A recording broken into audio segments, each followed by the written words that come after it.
그 이쪽 세종뿐만이 아니라 요즘에 좀 이런 게 나오는 것 같아요. 이제 이거는 한국경제 기사인데 이송열 기자님 기사입니다. 분당 전셋값 2억 떨어졌다고 소문 듣고 갔는데 입주장 마무리에 전셋값이 원상복구 조짐이 있다. 그러니까 이게 입주장이라는 게 아까 그 입주 물량이 엄청나게 세종이 많잖아요. 네. 그리고 그게 마무리되면 약간 이렇게 될 수도 있다. 이런 게 아닐까 싶은데요. 그렇죠. 네. 이 부분을 알고 있는 사람과 모르고 있는 사람의 투자의 포인트가 네. 엄청나게 다른 거죠. 그래서 지금 어떤 이런 내용을 모르는 분들은 아까 말씀드렸던 것처럼 세종이 3억 떨어졌다라고 하면은 네. 그냥 놀래서 네. 버릴 수도 있는 분들이 나올 수 있겠지만 내가 세종 갖고 있다가 또 네. 그때 또 반대로 이런 상황으로 다시 원복되는 경우가 많다라는 걸 또 네. 아시는 분들은 오히려 이런 것들이 기회다라고 해서 이때를 기회를 잡아서 들어가시는 분들도 있겠죠. 분당은 왜 떨어졌던 거예요? 분당은 여기서 보면은 이제 네. 매매 가격이 떨어졌다는 얘기는 없잖아요. 네. 전셋값 2억 떨어졌네요. 예, 전세 가격이 네네네. 떨어졌다라고 하는데 네. 전세 가격을 떨어뜨리는 가장 큰 이유 중에 하나가 아주 대표적인 게 입주 물량이에요, 역시. 자, 그러면 입주 물량이 뭐가 늘어나느냐를 봐야 되는데 네. 사실상 이 지역에서 입주 물량은 판교 밑에 있는 네. 대장지구가 최근에 입주 물량이 늘어났다고 보시면 될 것 같아요. 그 유명한 대장지구. 네, 대장이었죠. 네. 거기 세대수가 엄청 낮었나 봐요. 분당 일단 전체 파급을 줄 정도면. 그게 거기도 대장 지구라고 말하면 결국 택지 개발 지구거든요. 네네. 뭐 택지 개발 지구 자체의 물량 자체가 적다고 볼 수는 없는 거고 네. 이제 계속 늘어나는데 우리 사람들이 생각할 때 보게 되면은 물론 이제 분당이라고 하는 거는 인프라와 학군과 매우 좋은 부분이 있는데 네. 사람들은 이왕이면 신축 살고 싶어 하는 심리가 있잖아요. 그렇죠. 예, 그런데 이제 값이면. 그런데 대장지구의 위치는 사실상 조금 애매하기는 해요. 네. 이제 애매하기는 하지만 네.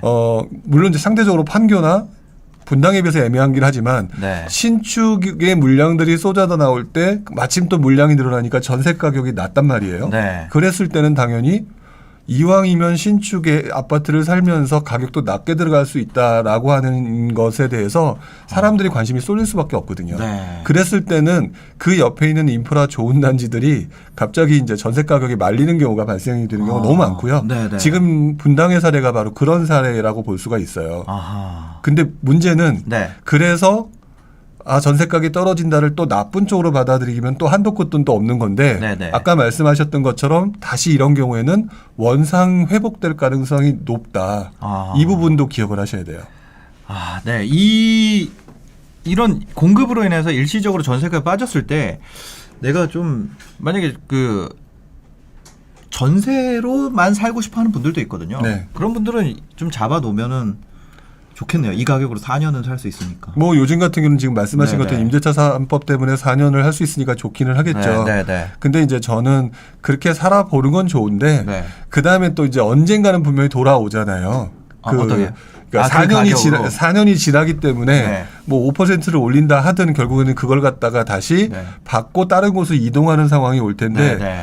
그때쯤 되면은 또 다시 나는 싸게 살고 있었겠지만 네. 다른 누군가는 또 비싸게 살고 있기 때문에 그 가격을 고스란히 또 줘야 될 거예요.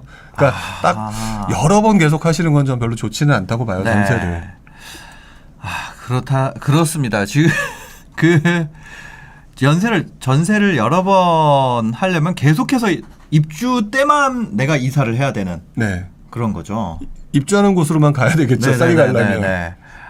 근데 내 마음대로 그 동네만 있는 것도 아니고 그 동네가 그렇죠. 한 몇 년 동안 없을 수도 있는 거고 그러면 흔히 말하는 대로 좋은 데서 나쁜 데로 갈 수 있는 거니까 또 본인이 마음대로 잘 좋은 동네로 갈 수 없는 부분이 생기면 결국 집을 살 수밖에 없는 또 그런 상황이 발생을 하실 거예요. 그렇죠. 근데 이런 전세도 결국 전세가 하락도 일시적이고 네. 이게 공급이 그 입주장 마무리되고 나면 다시 반등이 나온다. 실제로 여기서 봤을 때도 기사 내용에 이런 게 있더라고요. 일부 단지 호가가 다시 회복이 됐다. 전세 호가가 9억까지 형성됐었다. 네. 급매물로 나왔을 때는 7억에서 8억 초반대 물건까지 나왔었는데 1, 2억까지 빠졌었는데 다시 여기까지 올라왔고 지난해 12월 10억 원까지 전세 거래가 됐었는데 이게 7, 8억까지 갔었다는 거죠. 네. 근데 제가 이걸 보면서 느낀 게 이런 단기적일 때 만약에 내가 그 갭으로 사신 분들 같은 경우 굉장히 고통스럽겠어요. 그렇죠. 그래서 분당의 갭으로 사셨던 그렇죠. 분들. 그래서 네. 갭 투자를 하시는 분들이 가장 많이 봐야 될 것 중에 하나가 대표적인 게 입주 물량이에요. 언제 입주 물량이 들어오고 네. 그것으로 인해서 내가 예를 들어서 전세를 갖다가 이제 다시 새로 드려야 된다거나 이런 시기와 입주 물량들을 맞춰보고 난 다음에 네. 그 시기를 피하려고 이제 아는 분들은 그렇게 많이 하시죠. 네. 그러니까 이게 왜냐면 여기 기사 내용에도 한번 보면요. 내가 10억에다가 세를 맞춰놨는데 이게 지난해 12월이죠. 근데 8개월 지났는데 지금 7, 8억이 예를 들어서 만기가 돌아왔어요. 네. 그죠?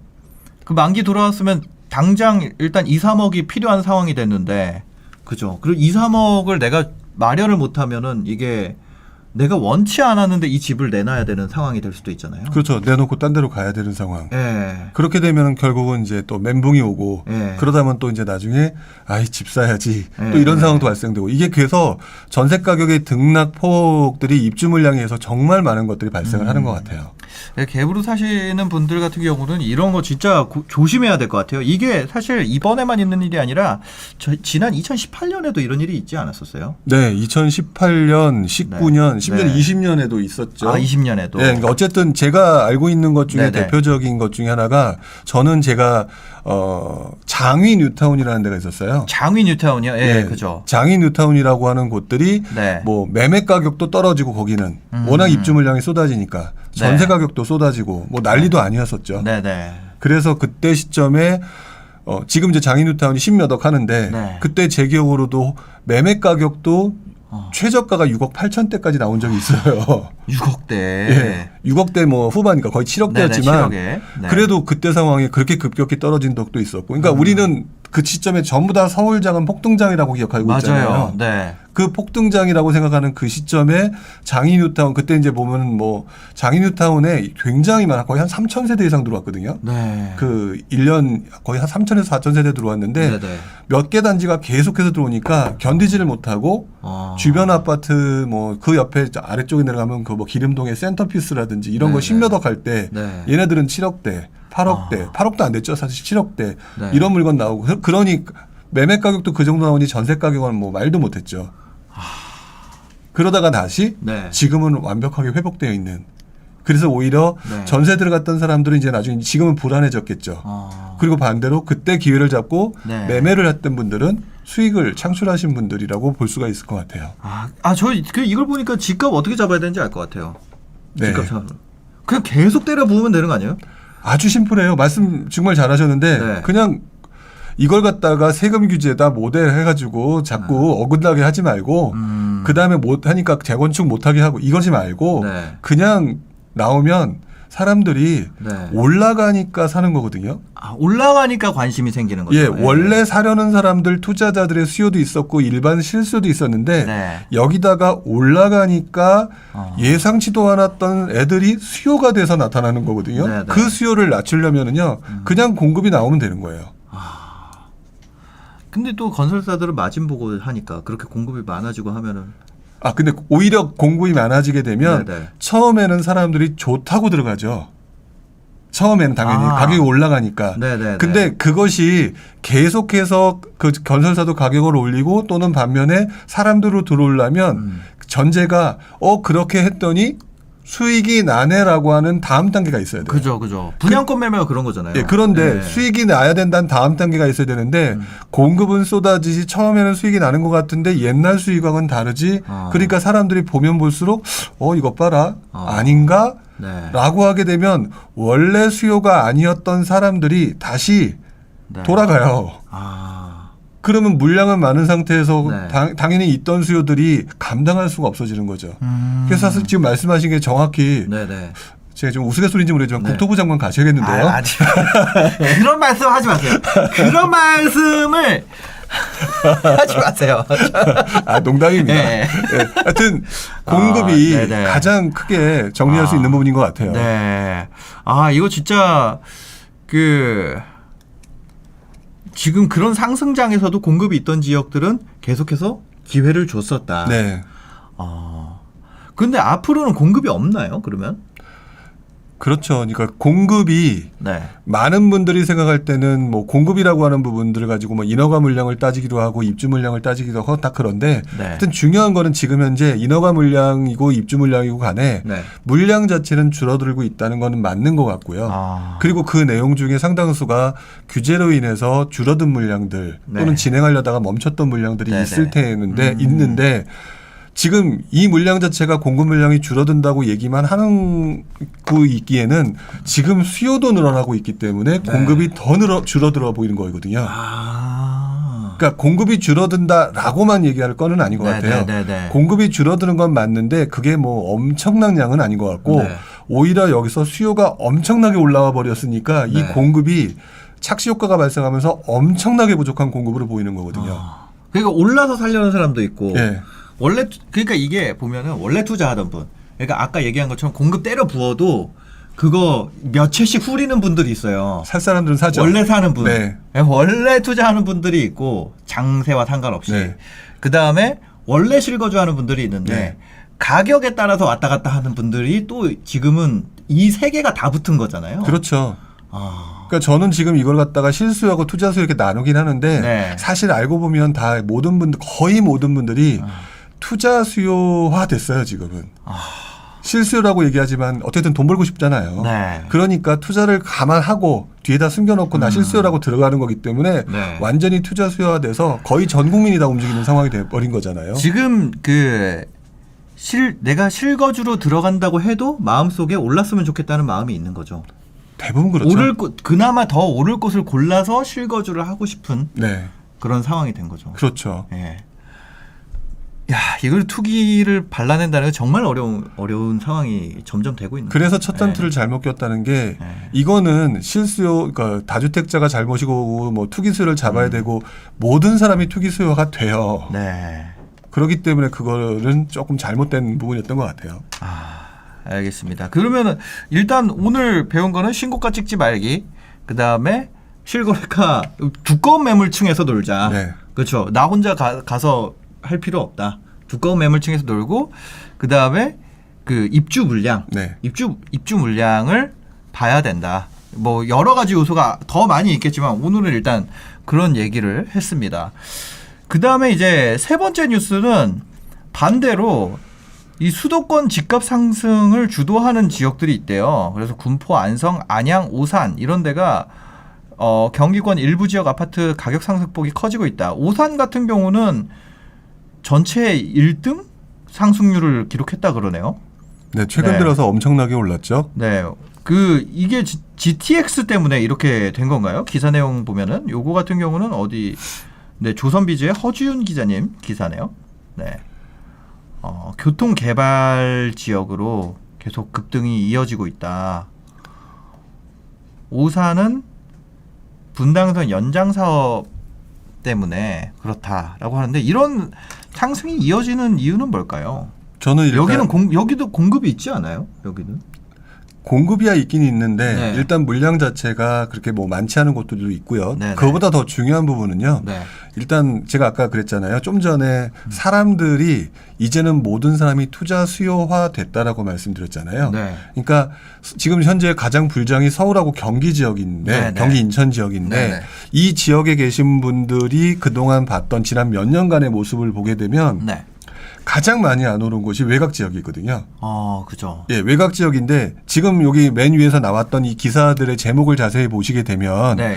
군포, 안성, 안양, 오산이라고 되어 있거든요. 네. 근데 이 중에서 안성하고 오산은 완전 외곽 지역이고요. 그죠. 그다음에 군포하고 안양 같은 경우는 어정쩡하지만 그래도 나름대로 사람들이 좋아하는 곳이에요. 네, 여기 많이 이제 그 전에도 실거주로도 많이 가시던 지역이잖아요. 네, 그렇죠. 네. 그러니까 이게 지금 어떤 현상이 나타나고 있냐면요. 지금 저는 그래서 실수요자들이 움직이면서 집을 사야 되는 상황에서 우리들이 흔히 말하는 좋은 동네들은 정말 많이 올랐잖아요. 네. 정말 많이 오른 상태에서 그러면 사람들이 여기 못 사니까 조금만 옆으로 가서 괜찮은 곳을 찾아보자라고 하는 과정이 발생하거든요. 네네. 그러면 그 과정이 결국에는 서울 강남에서 외곽 지역으로 서울 외곽 지역으로 그다음에 경기도 중심부에서 경기도 외곽 지역으로 퍼져나가는 흐름이 있는데 네. 그 흐름이 지금 현재 나타나는 것의 끝단에서 안성과 오산 같은 경우 나타나는 거고요. 네. 지금 여기 말한 것처럼 안성과 오산 중에서도 그냥 가려면 두렵잖아요. 네. 사람들이. 네. 그러니까 뭔가가 호재가 있을 만한 곳 이런 것들을 찾아서 골라서 가는 거예요. 그걸 잡게 되는 거네요. 네. 불안감을 조금 더 낮추기 위해서. 그러니까 외곽지를 가더라도 이왕이면 괜찮은 곳 그러려면은 이제 아까 우리 그 뭐 세종하고 그 분당을 얘기했듯이 입주 물량이 거기 늘어났던 곳이었잖아요. 네. 입주 물량이 줄어들면은 가격이 올라가겠지라고 네. 생각해서 그쪽을 타치를 하거나 또는 지금 말씀 여기 여기 내용에서 나왔던 것처럼 뭐 GTX나 기타 어떤 것들이 교통이 연장된다고 하더라. 그게 설사 10년 20년 후에 된다 하더라도. 그러니까 그러면 그래도 낫겠지. 이렇게 하면서 점점 움직이는 동선이 퍼져나가거든요. 네. 갑자기 이제 강화도로 가거나 저기 무슨 대부도로 가지는 않는단 말이죠. 그렇다면 거기서 뭔가 비빌 언덕이 있을 곳을 찾아서 움직이는데 그동안 가장 많이 안 오른 곳 하면은 오산하고 안성이었거든요. 네. 그러니까 오산하고 안성이 오르는데 그 중에서도 또 이왕이면 교통이 있는 곳, 뭐 이런 식으로 움직이는 그리고 그동안 많이 안 오른 곳. 그래서 외곽 지역들이 움직이는 것이 맞다라고 보여지고요. 네. 그다음에 군포하고 안양 같은 경우도 조금 다른 면으로 좀 봐야 될 게 안양이라고 하는 동네와 군포라고 하는 동네를 좀 비교를 해보게 되면 사람들이 선호하는 동네잖아요. 그렇죠. 네, 선호하는 동네인데 이 선호하는 동네에 여기서는 그냥 군포라고 안양하고 나와 있긴 한데 제가 KB 시세를 계속 매주마다 그 트래킹을 하고 있거든요. 근데 트래킹을 하다 보면은요. 안양하고 군포 아래쪽에 있는 수원이 또는 그 옆에 있는 다른 지역의 상승이 엄청나게 높았어요. 최근에. 그러면 사람들이 지금 이제 외곽 지역은 안 올랐던 곳에서 좋은 호재를 찾아서 움직이는 흐름이 나타났던 거고 이 지역 같은 경우는 밑에 다른 지역의 움직임이 강해졌기 때문에 순환매가 나타나는 거예요. 갭을 누가 벌렸잖아요. 그러니까 예를 들어서 안양이 벌렸어요. 근데 예를 들어 물론 안양하고 수원하고 비교해서 어느 게 좋다라고 하는 게 아니라 어느 지역이 갑자기 막 상승하게 되면 우리 지역도 더 올라야 되는 거 아니야? 라고 하면서 다시 어떤 특정 지역, 괜찮은 지역 중에서도 그래서 그게 오른 게 있고요. 여기 표현은 안 됐지만 지금 현재 최근 경기 서부 지역 중에서 한동안 안 오르던 곳 예전에는 굉장히 최고로 찾던 데가 광명이었거든요. 근데 한동안 안 올랐어요. 근데 주변 지역이 막 올라오니까 최근 몇 주간 광명이 다시 치고 있어요. 그러니까 그렇게 따지면 결국에는 지금 거의 모든 것이 다 번갈아 가면서 어떤 오를 수 있는 기회라는 기회는 다 찾아서 들어가는 그런 구조로 지금 흘러가고 있는 거죠. 저는 이런 게 되게 궁금하더라고요. 이제 외곽지 급등이 나오잖아요. 그 외곽지 급등을 들어가는 게 맞나? 그럼 예를 하락이 나올 때는 외곽지부터 빠지지 않나요? 전 몰라서.